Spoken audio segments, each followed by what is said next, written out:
Mi gente, you already know who it is. It's Danny Limelight. And I need all of you to subscribe to According to Woods podcast on Facebook, YouTube, and all other platforms.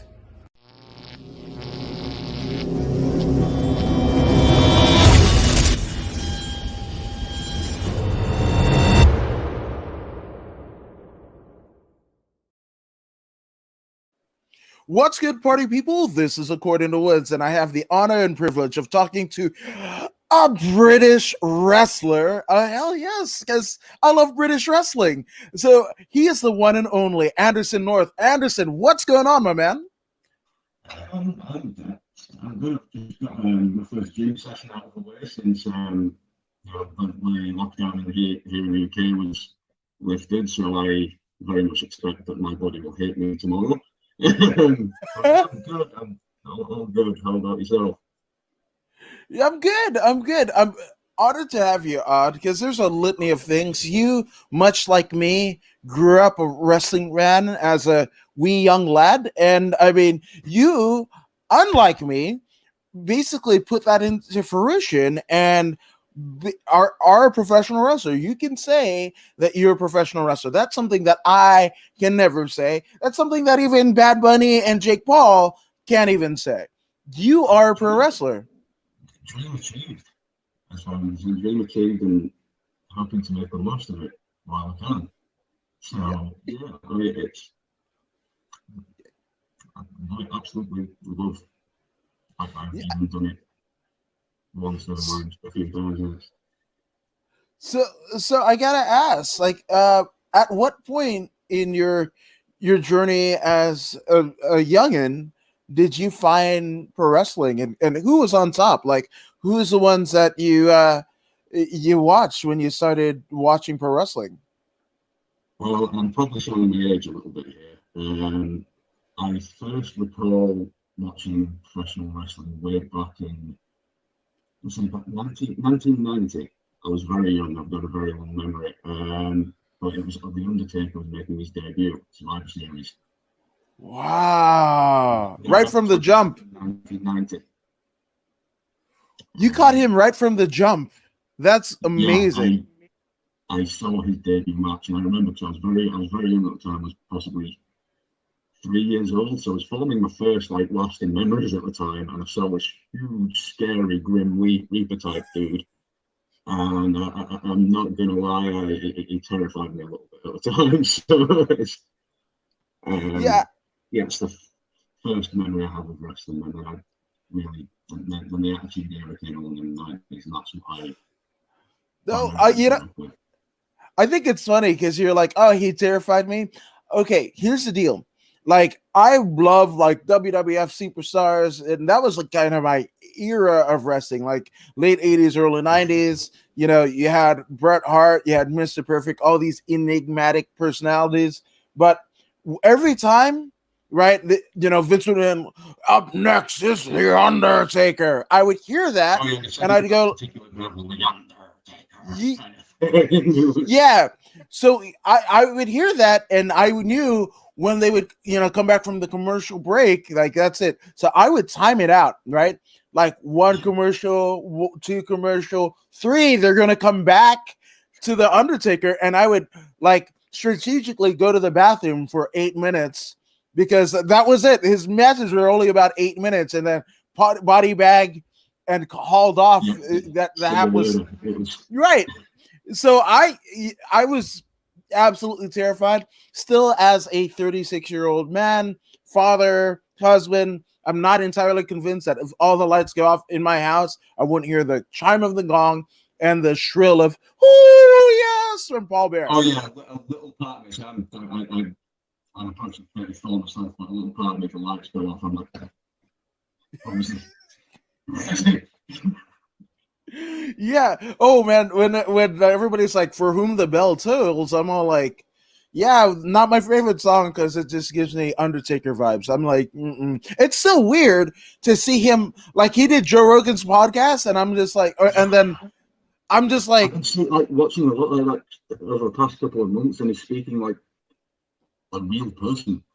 I'm like, this is weird. This is really weird. Yeah, no, 100%. It was funny. Even like with what was it, the Last Ride documentary, right? There Yeah, were points where they would like show retro footage of him full on Undertaker yeah, and and having him a speaking. particular mullet as well. And Yes, but yes, and even I, him sort of- I speaking like, waited till I waited till the last ride, like documentary. I waited till the last episode came out, and then I watched them all back to back. Um, oh, nice. yeah, so I'm like, and even watching them all back to back, and it still weirded me out seeing the Undertaker speaking as the Mark. person, as Matt Calloway. It was just, Yeah, I'm like, it's yeah. kind of thing, you know. Which funny enough, I just purchased because when the pay-per-views happen, WWE shop has discounts and everything like that. So for $16 US, well, 25 with shipping, I just purchased a Mean Mark Callis t-shirt. So Nice, that's going back to his like, Stampede wrestling days. I want to say Stampede, no, maybe that Smoky was Mountain. that was WCW, and that's Yeah, even funnier because like I actually remember. So the first time that I saw non WWF wrestling was WCW, and it was right around I want to say it might have been '89 with like Great Muta and Sting, their kind of yeah, clashes, right? that would be, yeah, But that been, yeah, he's still been well into his surface thing. yeah, Like era, so so I actually remembered him as one half of the skyscrapers filling in for Sid Vicious or Sid Justice in the WWF, right? So I remember him and Dan Spivey as the skyscrapers. When he debuted as the Undertaker, I didn't put the two and two together until I didn't was, make that connection. yeah, I not until God, I think I might have had to been in high school, which is like key in the Attitude Era, Yeah, like yeah, literally yeah. almost 10 years after. I was like, oh wait, what? Like I found out on Raja.com and I was like, whoa, wait, what? What? Oh, yeah, I see now. I knew that all along, really. Um, Yeah. No, I think I actually found out more that Isaac Yankem was Kane more so than I knew Taker was me and Mark Callis, which tells you everything you know to know about my brain, my teenage brain. So obviously, so you had the Undertaker kind of deals, but who else were your favorites? but when I really got into like more interesting, I could start watching it regularly and I got a little bit older and I was like, I started talking to people about like extra trade and stuff like that. And I don't know if you like tape trading in the US as much, but over here at least with the tape trading days. Oh yeah, So you had a friend who'd like recorded Raw or SmackDown or like ECW, WCW, and a lot of friends, or at least a lot of people I spoke to were more WWF. So I really got into. I mean, I think a lot of people got into Unlock when they were younger. Um, Again, mid-90s, he was just getting into his like nation days. Ken Shamrock was always one of my favourites as well. okay, He came from like, and I come from a martial arts background myself. yeah, So it's, and Ken Shamrock being, you could consider one of the founding fathers of like UFC. Um, and watching him, especially in like I've rewatched a lot of his matches fairly recently. He'd always, he always looked like he was legitimately trying to take somebody's head off. Like you're legit, I at least, legit kind of worried for his opponents because I'm like, I mean, the guy's in his mid 50s now and he still looks incredible. So yeah, he was a very intense kind of wrestler to watch, so I appreciate that. Rey Mysterio, when I discovered WCW, was always one of my favorites. I mean, ah, being a smaller guy as well myself, kind of had a little bit of maybe a soft spot or a bit of identification with Rey Mysterio. I'm nowhere mm-hmm. near as talented as Rey Mysterio because like, at the time he absolutely defied gravity, and Yeah, I remember being blown away. Especially, I think it was one of the World War Threes, you know, when they had the like three the three rings. rings. Yes. Yeah, he did the spot where he went to the third ring, bounced off each top rope, and then his move, and I'm like, what just happened? In a good way, but I was like, what just happened? Yeah. No, 100%. Mine was actually, so I was in my head, I wanted to be a mix of Ultimate Dragons because just the amount of titles he held. Like, talk about kids are talking about like Drip and all this stuff and Ric Flair and everything. You getting to get more gold than like Ultimate Dragon in WCW. At one point, the amount of belts that Ultimate Dragon held weighed more than he did. Yeah. Yes. Facts. That is absolute facts. And then a little bit of Dean Malenko because my kind of Malenko, again with that Dean Malenko, especially with his the Iceman back in WCW, the amount of holds and technical moves he could.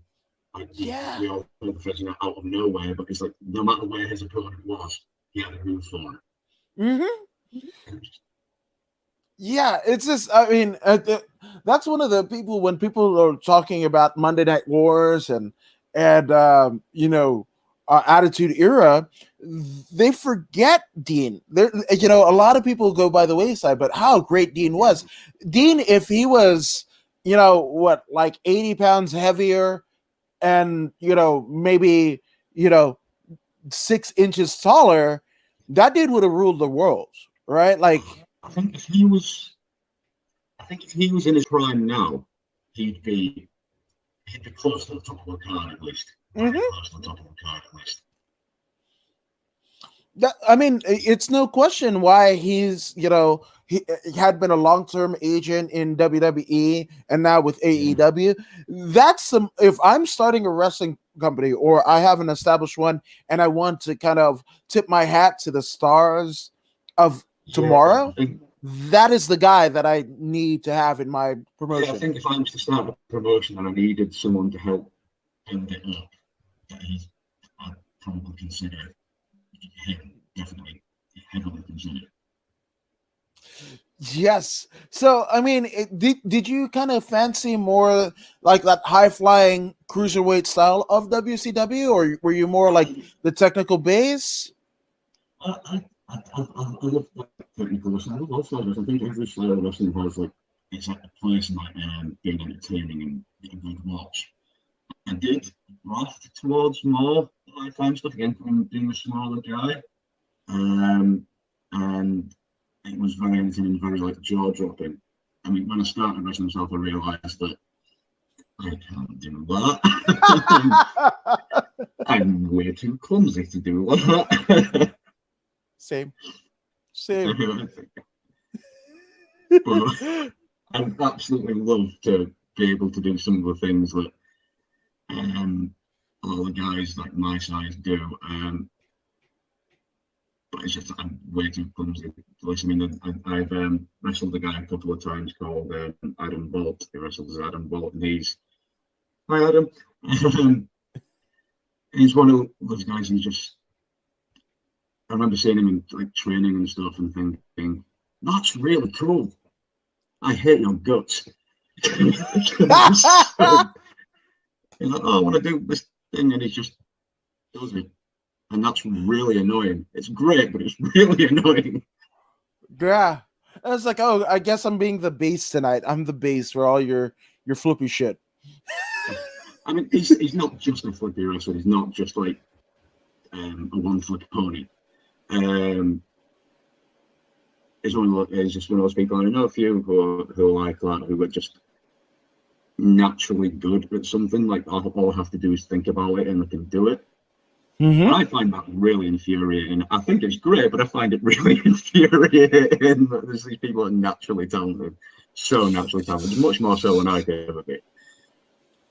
Yeah, and it's you I have to work to maybe get half as and we were talking about Dean Malenko before, right? Because he was a cruiserweight, but he didn't move or act like other cruiserweights in WCW.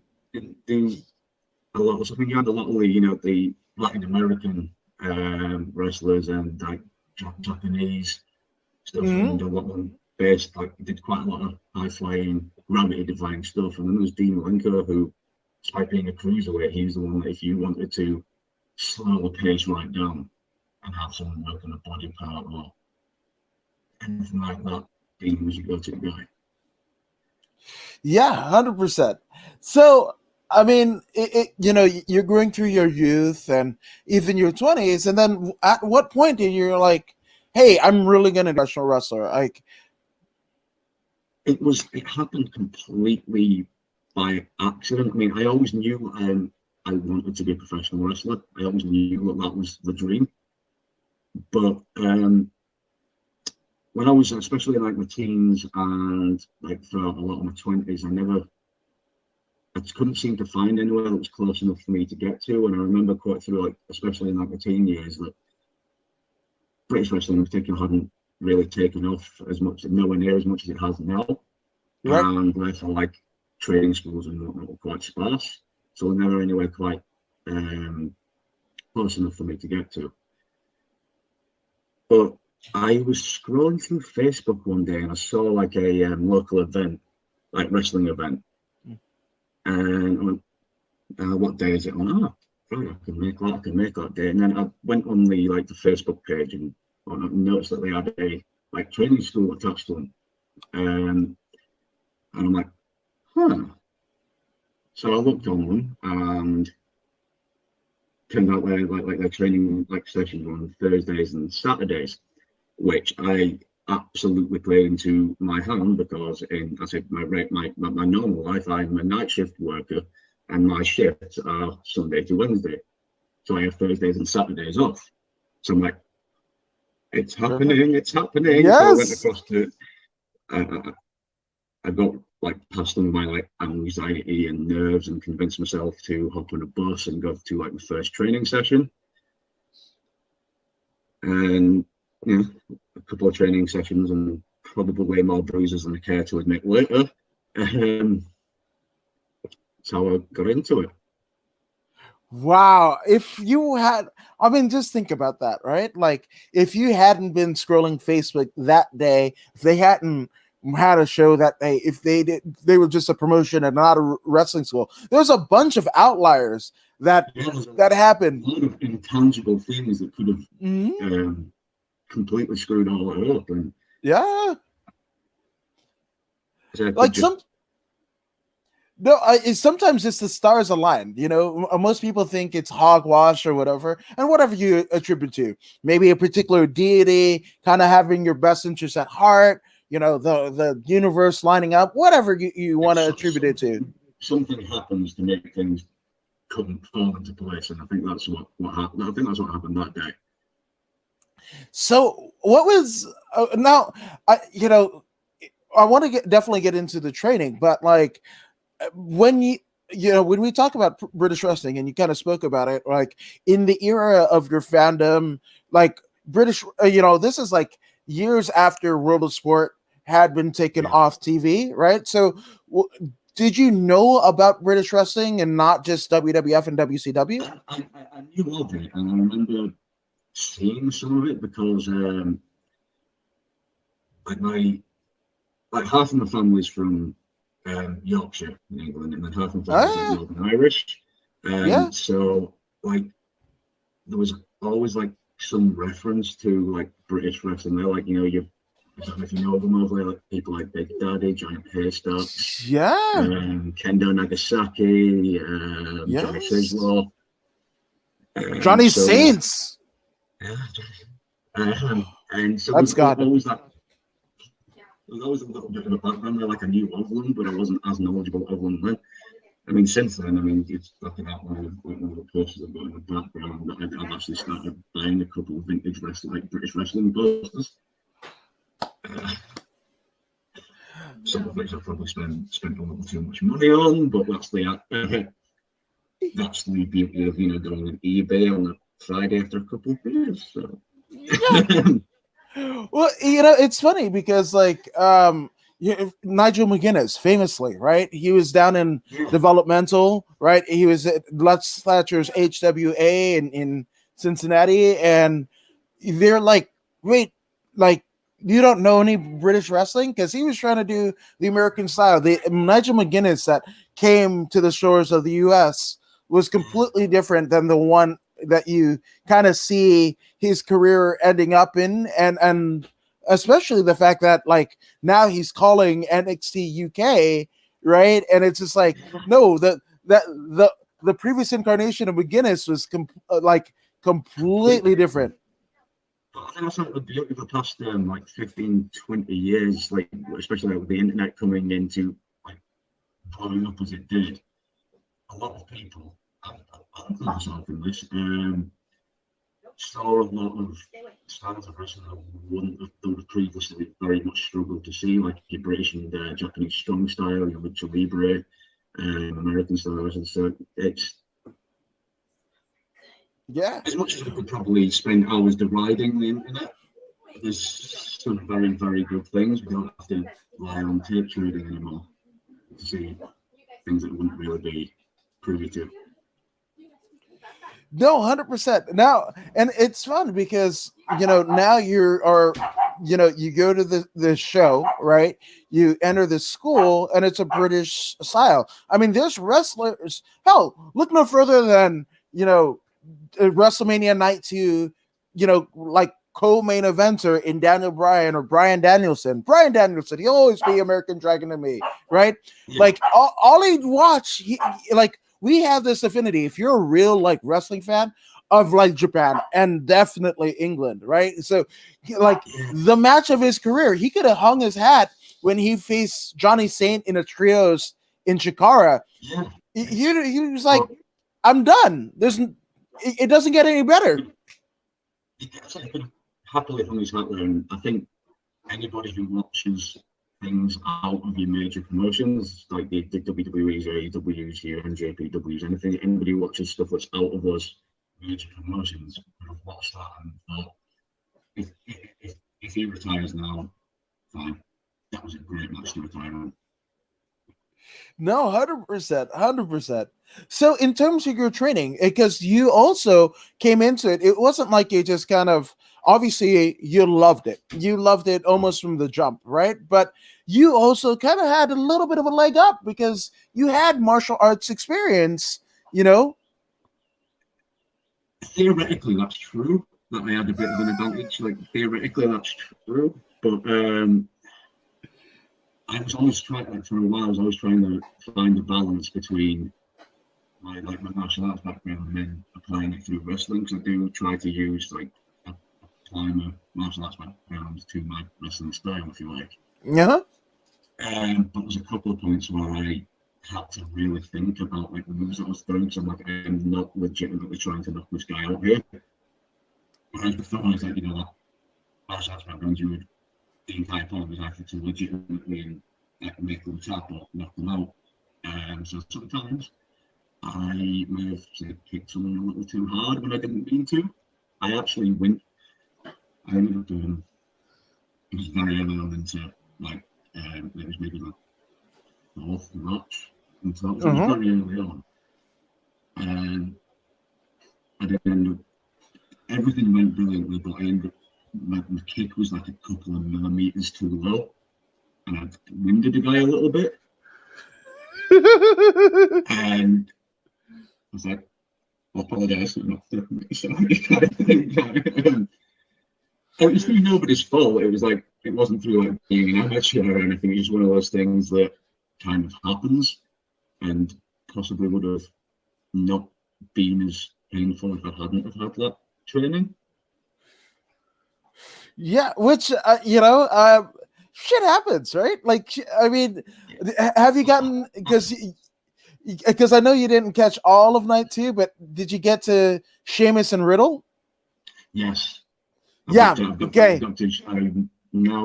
just watched Sheamus and Riddle, and I'm up to Rhea Ripley and Asuka now. So. Right. Okay. So you already know shit happens, even if you're the tippy top echelon U.S. title match.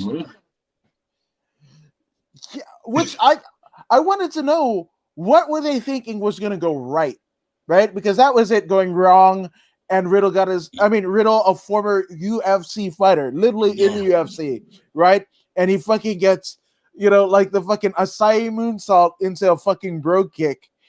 What was going to go right in that?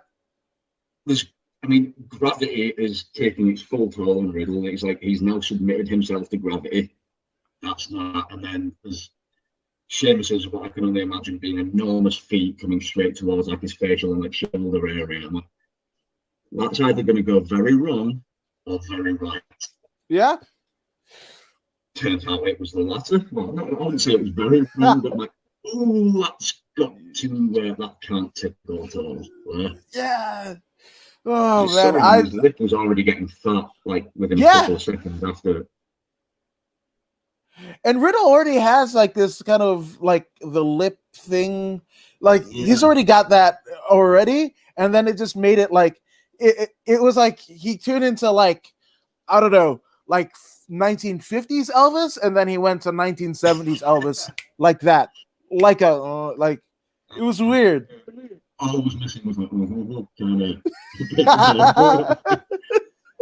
almost like what's his face, like Rockstar Spud or lips and whatnot before, and that's he's gonna have quite a colourful face in the morning. Yeah. Now, I gotta. So in terms of your training, like, what was it? More British style? Was it like? Did you feel like? Because as a kind of ardent kind of fan, you must know what wrestlers. Sorry about that. Thank you. But what wrestlers go through in terms of training and all that jazz, right? Like, so were you doing more mat-based stuff in terms of training?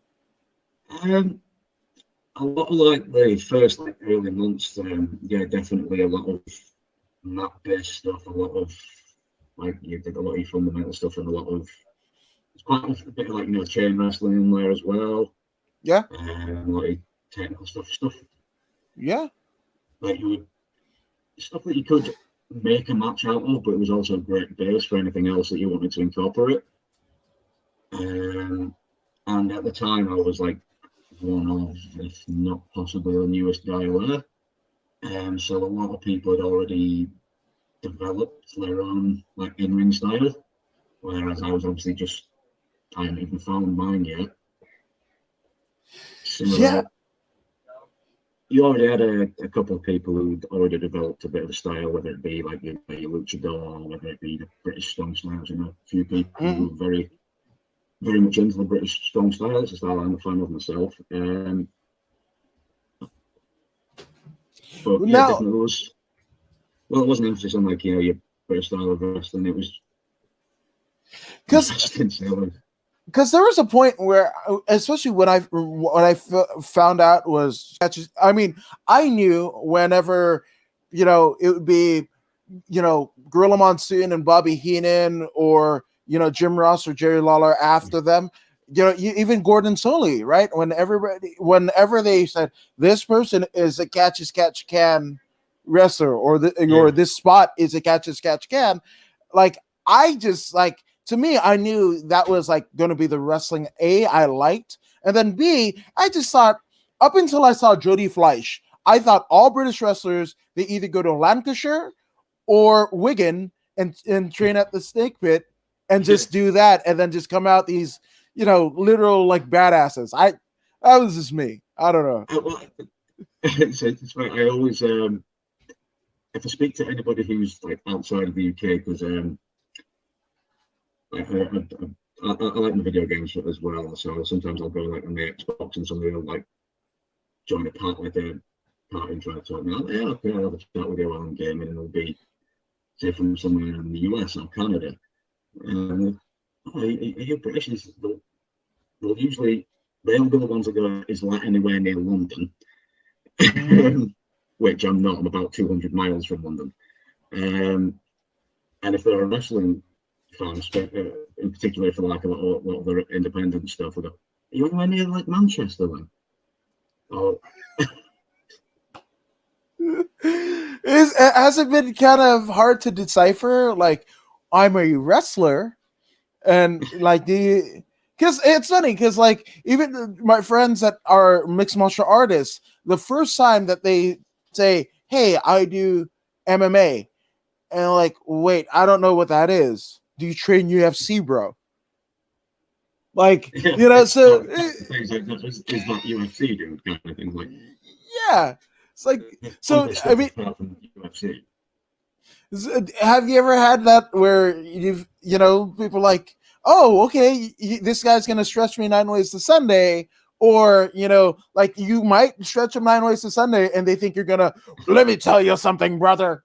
Like, the amount. It's funny for mentioned like Hulk Hogan, the amount of like times I've had the conversation where like somebody's asked me what I do for fun, I'm like, I'll say I'm a wrestler. Like, oh, you mean like Hulk Hogan? I'll immediately go, well, let me tell you something, brother, dude. And I'm like,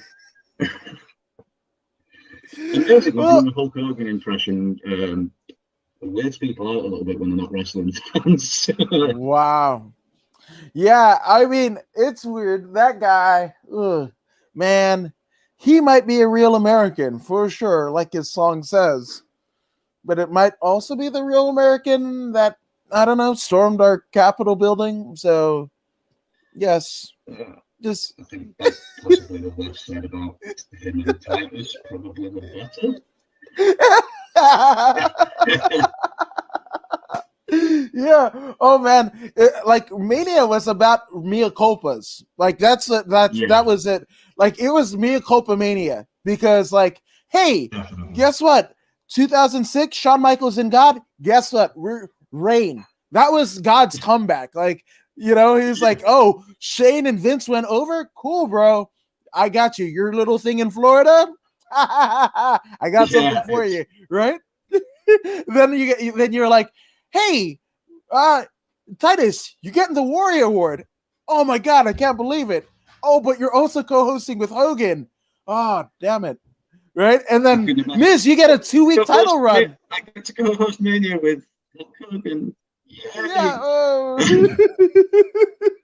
And then, like, Miz, you got a title run. Guess what? You're jobbing to Bad Bunny, though. That was Neocopamania. Neocopamania.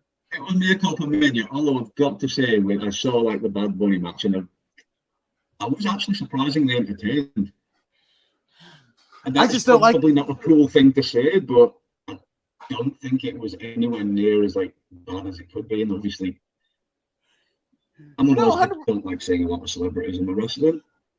No, well, none other, speaking of British wrestling, but a long-time purveyor of British wrestling, really carrying the torch of British wrestling in a down period, none other than Doug Williams, right? Doug Williams tweeted, hey, the Bad Bunny tag was not only a testament to the skill and professionalism of Miz and Morrison, but the dedication of a celebrity who was a big enough fan of pro wrestling to respect its integrity. I think, considering like some of the other like matches that I've seen so far, I think it was all right. I watched the entire thing. I thought it was good, and like you say, Miz and Morrison, complete professionals, and same with Damien Priest, and Bad Bunny was. If he's not a fan of pro wrestling, it's hard to tell. Yeah. Guy did a fairly passable like head scissors too, so I'm like, it did like a bit of flying around there. So it's weird. Like you're like too bad to be fair. Give him credit where credit's due. No, absolutely. But I'm like that head scissor takedown. That's a la Kelly, right? So Kelly, and then he hit a Canadian destroyer on the right. So where does Bad Bunny's wrestling take? Like Kelly and Petey Williams couldn't have been like farther ends of the spectrum, and he pulled both spots in that match. And I'm like, and here's the thing: if you're doing a Canadian destroyer, that's a finish. Damn it, that the match should have been over. Like I don't care. Like otherwise, why do it? Well, exactly. Exactly. I agree. I say as far as the match goes, that match in particular goes, I'm like, you know what? It was an entertaining match. Will Bad Bunny pass as like a seasoned pro wrestler? No. Right. But did he put on like a decent showing with like a bunch of guys, like 3 other guys? Yeah, I would say so. Yeah, I was completely lambasting it. I was like, man, leave it to the WWE to book a celebrity that would leave me wanting more of Snooki to come back, like Snooki come back or whatever. The whole weird, like he has the hairstyle of like Chris Tucker in The Fifth Element, which is I don't know. I was very much for him to start, yelling Corbin, Corbin, Corbin in a high pitched voice. Yeah, and then even like the Shield, like what did Roman pass off his shield? His bulletproof vest to Bad Bunny, because that was the thing that made me like not give a damn about Roman Reigns in the first place. Like, how the hell are you going to be a SWAT guy with a bulletproof vest and then sell punches to the stomach, right? Like, look at protective vest, yet you're getting kicked to that area or hit in that area. Yeah, and you sell it. Like from an aesthetic point of view, it looks cool. But well, depending on your definition, it's cool. But I understand it from like a visual perspective, but it should be like if that was me, I'd take it off before the match started. I don't know. Look at D'Lo Brown, right? When he hit that with the diamond vest and whatever, like you were dead. Like that was it. Yeah, like you could feel it through the TV. Mm-hmm, yeah, and then even more so, look at Bret Hart and Goldberg on Nitro. Yeah, Goldberg damn near died like that night. Yeah, he essentially went, head first into a metal plate. So. Yeah, but see, that's when a chest protector of sorts. That's when it works. Roman Reigns and Bad Bunny, not so much. But again, somebody said like, "Oh, Bad Bunny could outwork like 90% of the AEW roster," and I was like, I wanted to be mad at it. And then there's Sammy Guevara, so I'm like, right on. I think a lot of people are kind of mad at AEW because they have signed a lot of like older and ex-WWE guys. Mm-hmm. I think there's 2 ways you can look at that. They've signed a lot of other talent as well. And it's one of those WCW kind of made a few of the same mistakes as they've like TNA and Impact, but the company's been going what 18 months, 2 years tops. Yeah, almost there. Yeah. So, whilst I don't personally think it's great that they're signing a lot of like ex-WWE guys or whatever, they're also getting eyes onto the product. So, whether you like what they're doing with the WWE, older WWE guys or not, on the flip side, that gets you talking about the product and gets attention onto it. So, yeah, and that's the thing, everybody likes what they like, right? And we live in a internet society where you can, right? Like when I was growing up, I mean, I'm rocking a Bruce Springsteen shirt right now. If I was in high school doing that, no. And especially where I went, I was Inglewood High, right? Inglewood, California. Yeah. Like they say, Inglewood always up to no good, and all the rap and the getting shot. Those are absolutely true. But the thing about it is, like, now you got like hip hop artists listening to rock and all this cross pollination. You've got, you could like, UFC and Bellator and one championship. You can like WWE, Ring of Honor, AEW, whatever. But I stick with like the music aspect of it. I'm a huge heavy metal fan. I absolutely love my heavy metal. But through that, I've also, especially like getting older, through that I also discovered that I love blues, I love jazz, I love classical. I love some hip hop and rap too. Yeah. Doesn't take away from the fact that I will always love like heavy metal, but I've discovered a lot of other music alongside that as well, which I also enjoy. And I think the same goes with wrestling. from my personal opinion, anyway. No, I agree. It was funny. I was actually listening to. I just went down a wormhole of like '90s like hits, and I went to take that back for good, right? And I was like, yeah, hell yes, dude, that song is amazing. I did the same with like a couple like from Believe It or Not, some of the Disney films. Yeah, and I remember like. And this would have been a couple of years ago now, but I remember like a couple of songs from like Disney's Hercules came on, and I'm like, because it's all kind of like gospel-y sounding stuff. I'm there, I've got my headphones on, and I was in the gym at the time, and my headphones like on, and I'm like, this is staying on. I like this. Yeah. Well, it's funny because I actually I was like, I wonder if somebody did a metal cover version of this, right? And lo and behold, look at that, none other than at the time, he was former Take That member, Robbie Williams, right? And he just said, fuck you to the rest of the guys. And he was just like, every concert he did the typical radio version or whatever. And every time they hit the chorus, he went absolutely mental. The distortion was in. Like, it was phenomenal. Like, I was just like, right on. But you can do that. You just absolutely love to see it. I think like with music, with wrestling, whatever you enjoy, just enjoy it. Yes. If you enjoy it, just enjoy it. Which I gotta ask, right? So you're training as a pro wrestler. It is arguably the toughest thing that you've done physically in your life, right? So I would think in terms of getting the most of, well, like, I guess suffering or smiling through the suffering, right? To begin to enjoy some of the training is having kind of something to look forward to, right? And that might be a first match. So how long did it take you from training to actually have your first match? From starting training to my first match, I think it was just over a year, maybe 14, 15 months in total. Wow, okay. So it took maybe just over a year, I think, from starting training to my first match. And I was putting a tag team match, it was. Were you nervous?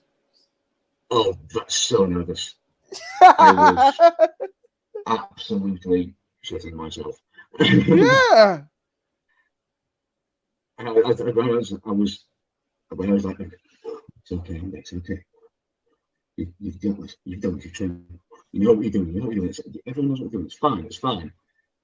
And when I heard the announce, the announcer goes, and for our next match, I'm like, oh my god, that's me. I'm next. I can't let me run away.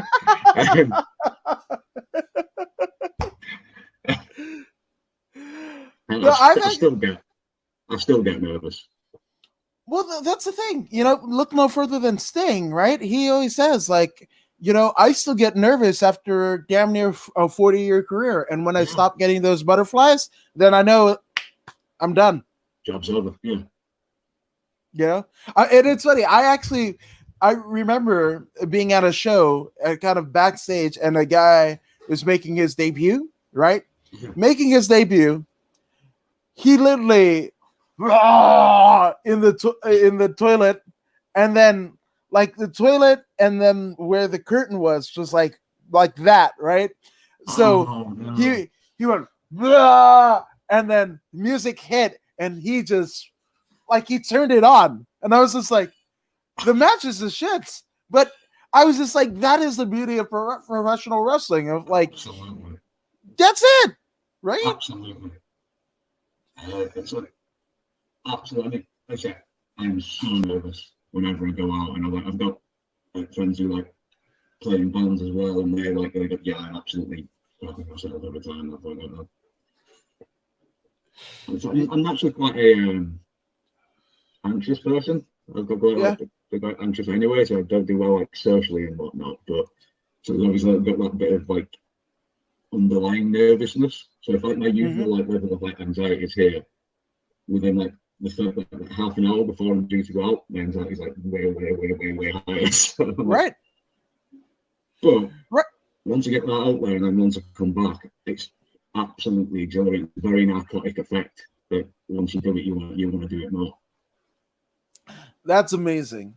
Now, one of the things that I think it's pretty common knowledge, but you know, before your wrestling career really started, I mean, almost 20 years before your wrestling career even started, you were diagnosed with autism, right? And obviously, there's different parts of the spectrum, but you were talking about like a social anxiety. And I think it's important, especially now where this kind of COVID situation, everybody has some sort of anxiety bubbling up. I mean, in terms of like using that anxiety with the autism, is it something that drives you to, you know, do better, and not just wrestling but also your daily life? Like, do you take some of the things that you've learned from wrestling into your daily life and your walk with autism and vice versa? There's a lot of aspects to it. Like when I was first diagnosed, it was recommended that I would like, get put in like a special school for people like autism learning difficulties, that kind of thing. I refused because I'm stubborn like that. And there was like a lot of times it's like, you know, he's going to struggle to get a job, he's probably not going to make any friends, or he's going to be very limited, this, that, and the other. So I think I very took much the diagnosis itself as a bit of a kick up the backside to do a lot of things. I mean, in the past 20 years, like knowledge and awareness of like autism and learning difficulties and further field on mental health as well has come a lot in like leaps and bounds, which is good. I think there's still a long way to go, but it's come along leaps and bounds. But I also, and this is something I've thought about, like, and it directly like applies to wrestling, I guess, that when autistic people are depicted in like films, TV, or even news or whatever, it's always like scientists and mathematicians, or it's like the people where what people seem to go to when they seem to see functioning autistic people. And I think there's various different levels of functioning. I think functionality is quite intangible in a lot of ways, but that's what a lot of people, Sheldon Cooper from Big Bang Theory, for example, I actually got that a lot. I've had people say, "Oh, you like Rain Man, or you like Sheldon?"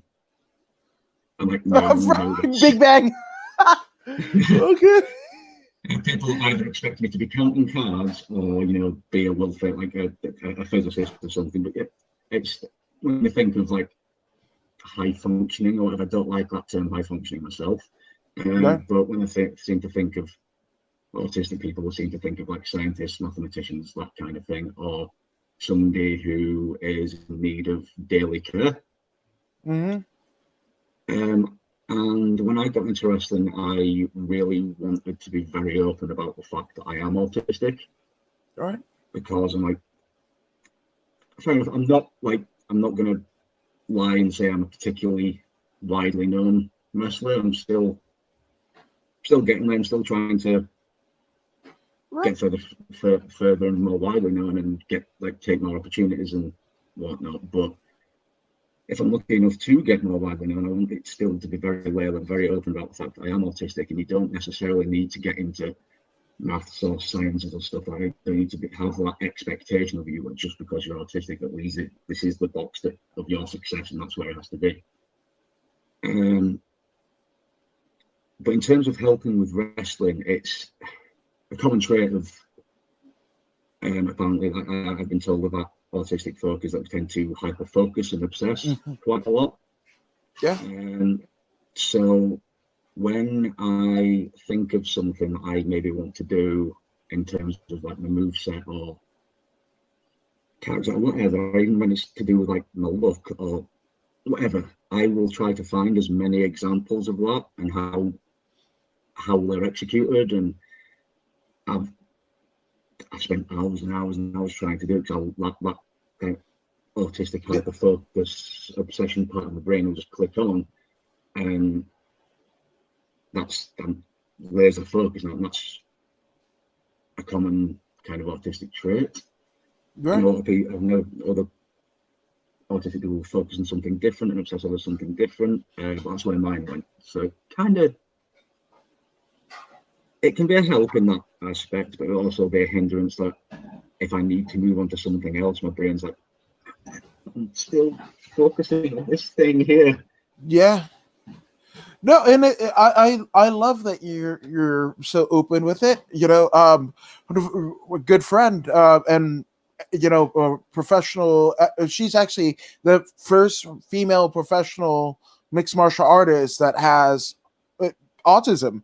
Serena Southpaw de Jesus, right? And and I love that because you mentioned like the young, the Sheldons from the Big Bang Theory or this nuclear physicist, like even like especially like wrestling, it hasn't been too kind, right? We saw Dave Sullivan, Kevin Sullivan's kind of brother that was obsessive with Hulk Hogan, and then Eugene in the WWE. And always go back with to Eugene. I don't know much about the guy who appeared as Eugene. I don't know much about him personally, but I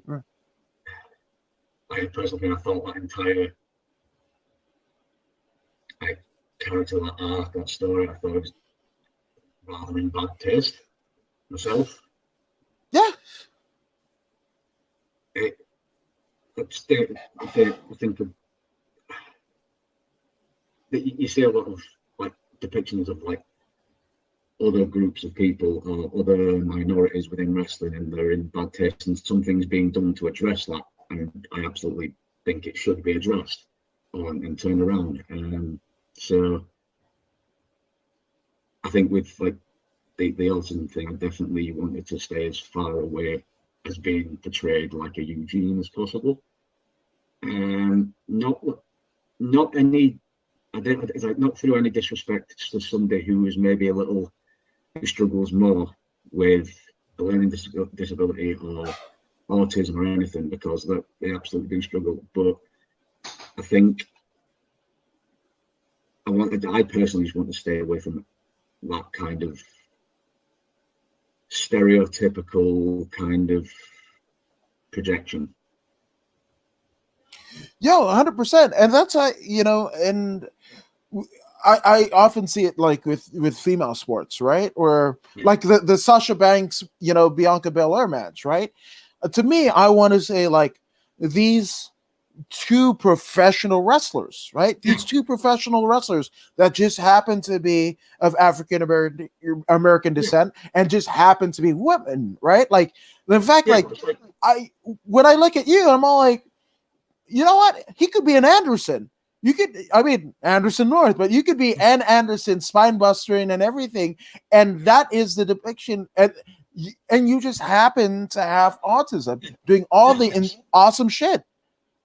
Yeah, it's like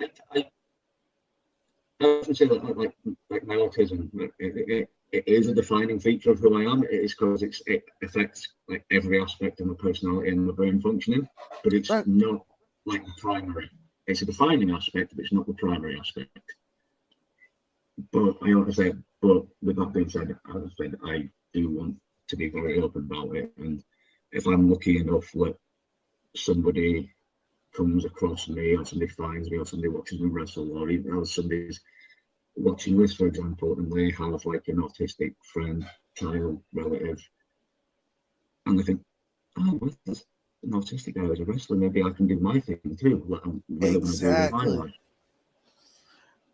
That's exactly it, and being, as somebody that was struggling, when you got your diagnosis, and we all get this way, right? Autism, no autism, gay, straight, transgender, whatever, just being a person, right? Like until I started doing interviews, like I was well into, being married, like 5 years in being married, having kids and everything like that. Until I started doing interviews, I was just like, I felt so void in my life, like I had failed because I hadn't found something that I could do. anytime a layoff would happen, right, from a job, Yeah. it would devastate me. Like I was just like, again, Yeah. I feel like I'm not enough, right? And then here in this, Absolutely. right, and I'm far from the best, right, but like I'm better than I was, and that's the thing. It's a cliche thing to say, maybe, or maybe it was a cheesy thing to say, but I think every day that you try is a day you get better. And like I say, I mean, we're just got, like, for example, just coming out of like the lockdowns over here being eased in the UK, and I'm probably going to be quite close to starting back at square one, maybe square one and a half.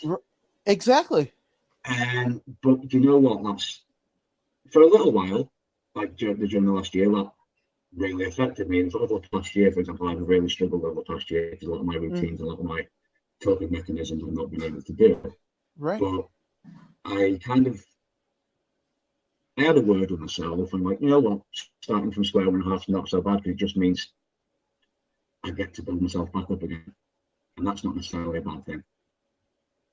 Yeah, and that's I love that you mentioned, like, starting off at either square one or just things that it's so crazy in terms of life conditions, right?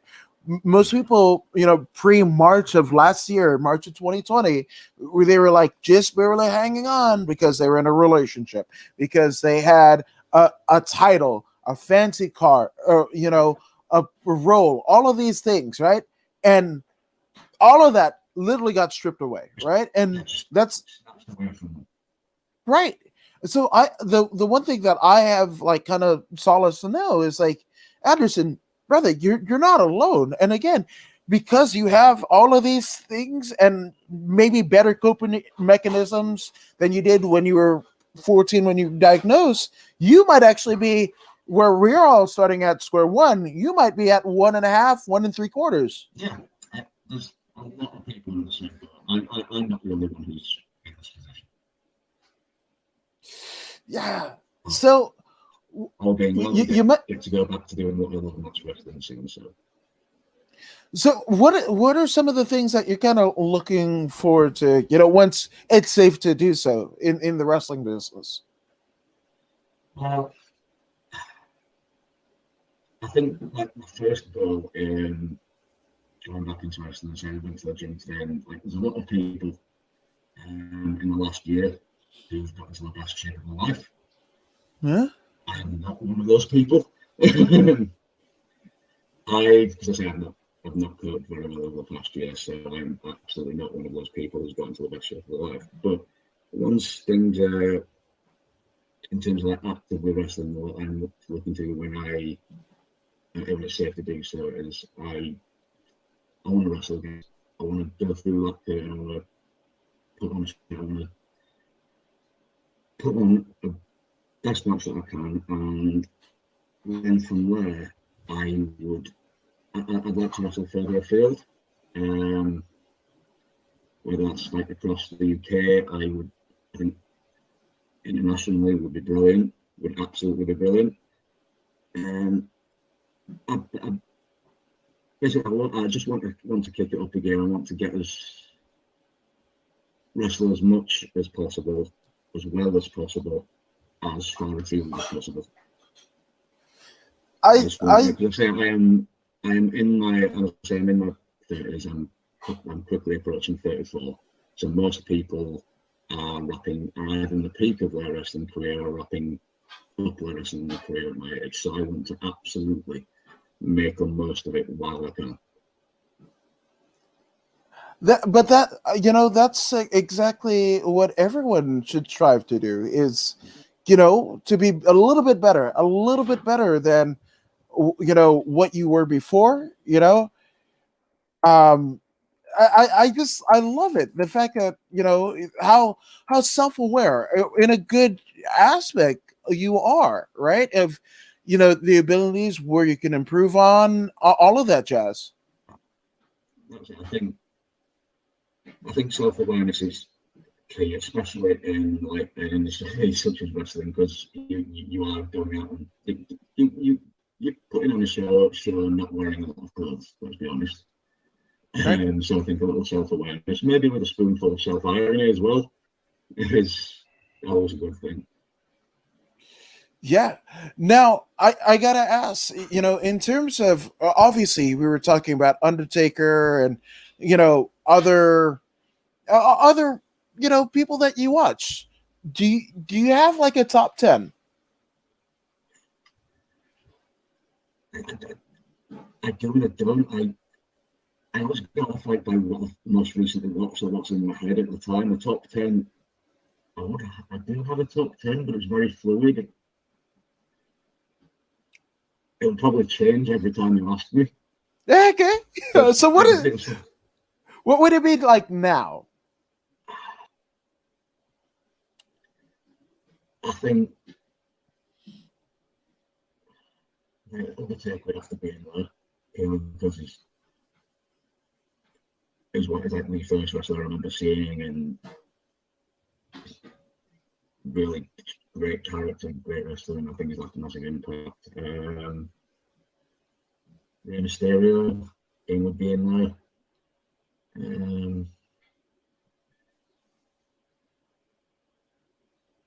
It's tough. There's so many. The Rock for the impact they had in there.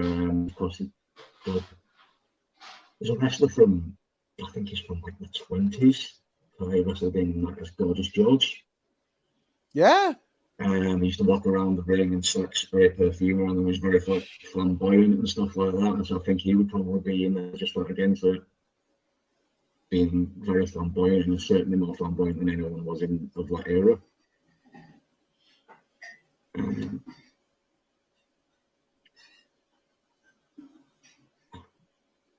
There's so many like I know.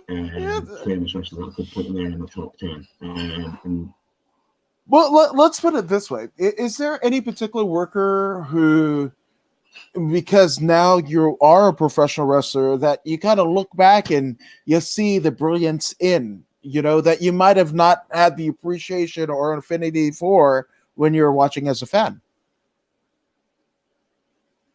Going back to Dean Malenko, he was probably someone that I didn't appreciate enough when I was younger, but when I watched a lot of his old matches back, it's absolutely phenomenal. I always because again, another one of my favourite wrestlers is Eddie Guerrero. So I always when people ask me like what my favourite matches are of all time, one of the ones that I absolutely always say is the 2 out of 3 falls like Eddie Guerrero and Dean Malenko had in their last match in ECW. Mm-hmm. And again, that's something that I watched back when I got a bit older, and it's something I'll watch again, and it's like watching it with fresh eyes every time, because I just think it's absolutely one of the best matches ever.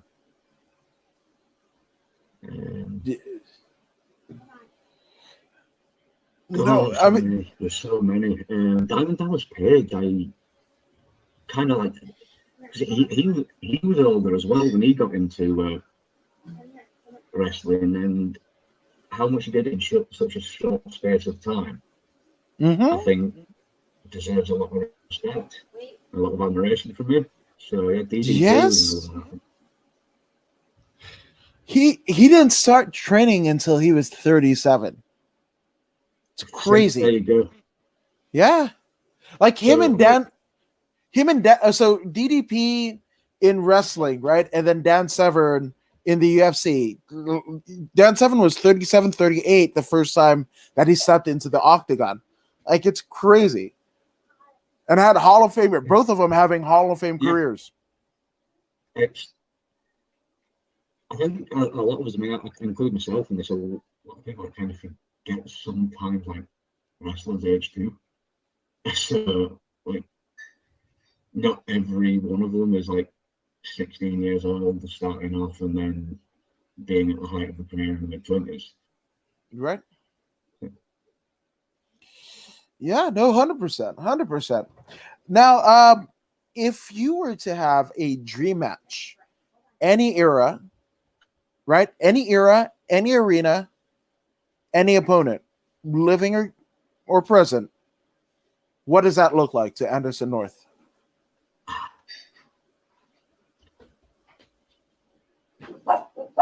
I think,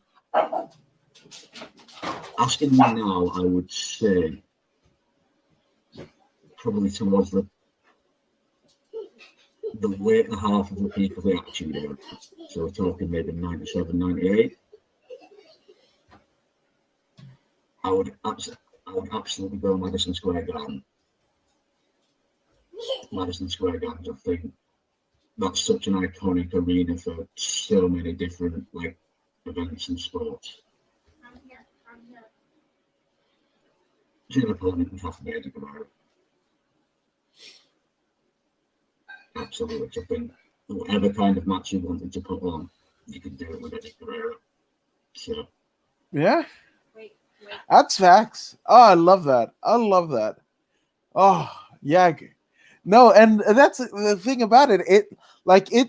It's not too far fetched because towards the end of the Attitude Era, Guerrero went in, with obviously, other guys. One of them we're not going to mention because fuck that guy, right? I don't know who you could possibly be referring to.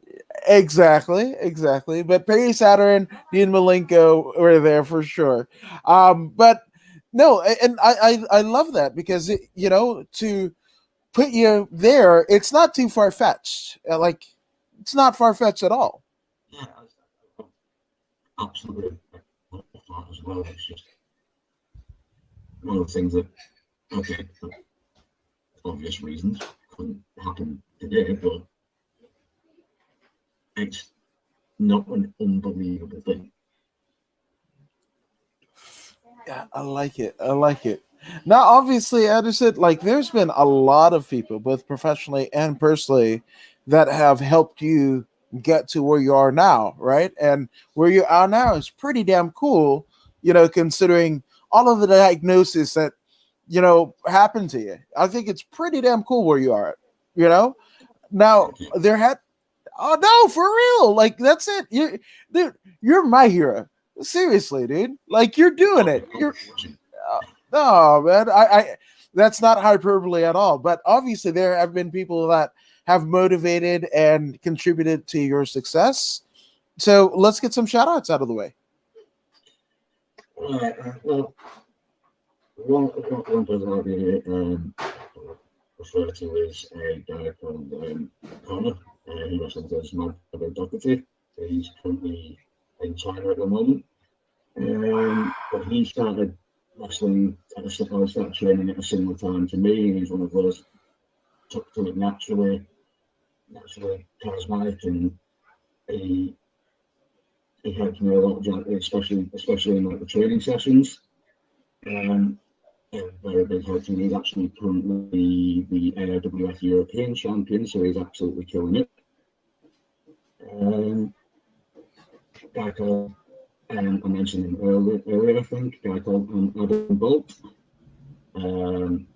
There's wrestlers Adam Bolt, and I've wrestled him a couple of times, and he's one of those who always gets good out of me. He always seems to get the best out of me. I personally think we've got a good ring chemistry, and we'll always get along real well. Despite what might go on in the ring.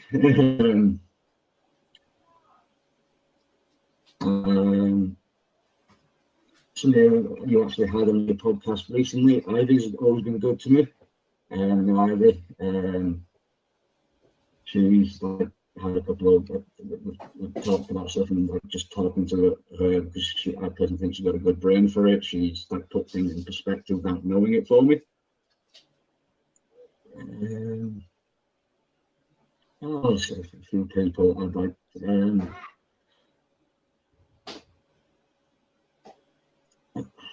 I know I'm forgetting someone right now. I feel like I'm going to insult them if I don't mention them. But there's been a lot of people, whether it's been backstage, during training, or even if it's just somebody I want to thank who has actually helped keep me sane over the past year. So out of trying to keep active on social media and whatnot, I've actually had a bit of a feud going on Twitter over the past year. The guy who wrestles as JPR. We've actually had a little bit of a feud going on. Although, believe it or not, he's not actually been able to wrestle a chocolate bar. I don't know if you have them over there in the States, but there's a chocolate bar called Bounty. Basically, it's like a coconut flavored covered in chocolate. He hates them. I love them. Over the past year, I've actually had quite a feud. Not over the entire last year, but a little bit of a feud about bounties, and I'd like to give him a little bit of a shout out for keeping the same over the studio over the past year. That being said, JPR, bounties are glorious. You're wrong. Boom. Yes. But there's loads of other people I could have mentioned, but those are the ones that have come to mind now. So.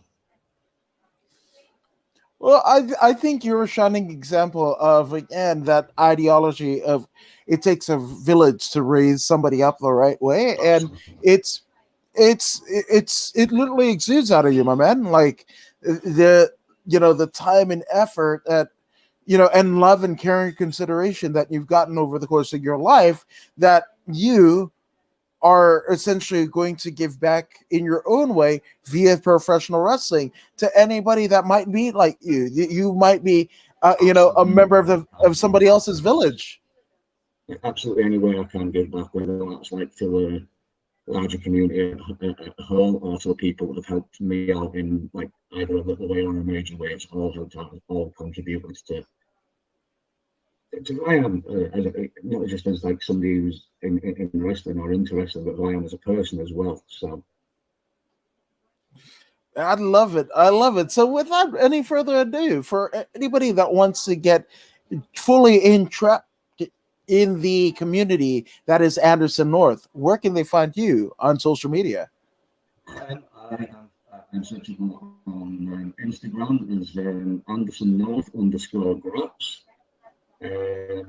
On Twitter, I am Anderson North 87, and I'm searchable on Facebook as Anderson North Wrestler. I absolutely love it. I follow him. You guys should too. He is doing big things on the other side of the pond, and hopefully we get maybe a run over here once us here in the States get our shit together in terms of the COVID situation. But my man, you are amazing. If I ever get over to the States, I'd absolutely love to. Yes, man. Let's get you booked, is what I'm saying. But no, we just have to stop being plunkers, which I don't know if we can do. I don't know. As a country, I don't know. Yeah, I wouldn't worry about it. No, go ahead and follow Anderson on all of the social media. I have, you shall too, and you'll be glad you did. But if you're in the subscribing and following type mood, I warmly encourage you to like, share, and subscribe to the According to Woods podcast on Facebook, YouTube, and Twitch. According to Woods on all the other social media, Twitter, Facebook, Instagram, all that jazz. But if you don't believe me, I mean, Anderson, you're subscribed to the podcast, aren't you? Subscribe to this guy. Subscribe to everything. Watch everything. Have it and play as much and as often as possible. I followed him. You should too. Otherwise, I may have to pick you up and slide. It's just how it is. You guys don't want that to happen. You can get a better endorsement than that. So again, be like Anderson and subscribe to the podcast. But if you don't believe me or him, and I don't know why you wouldn't, here's another pro wrestler, Zeta Zhang. Hey, this is Zeta Zhang. Make sure you subscribe